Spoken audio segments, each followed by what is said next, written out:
বুধবার রাজধানীর এক বেসরকারি হোটেলে স্বরাষ্ট্র দপ্তরের অধীন কারা দপ্তরের উদ্যোগে ই-মুলাকাত বিষয়ের একদিনের প্রশিক্ষণ কর্মসূচি অনুষ্ঠিত হয়।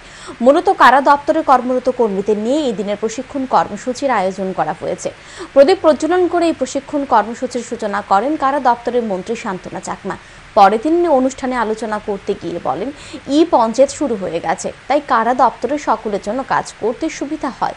তার জন্য ই-মুলাকাত বিষয়ে একদিনের প্রশিক্ষণ কর্মসূচির আয়োজন করা হয়েছে। এই প্রশিক্ষণের ফলে দপ্তরের কর্মীদের সুবিধা হবে বলে জানান মন্ত্রী শান্তনা চাকমা।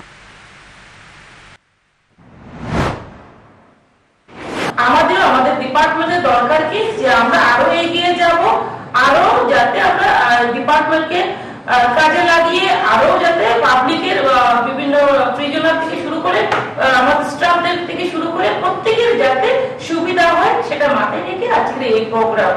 তো আমি বলবো যাতে করে আজকের ট্রেনিংটা আপনারা সঠিকভাবে নিয়ে নেবেন।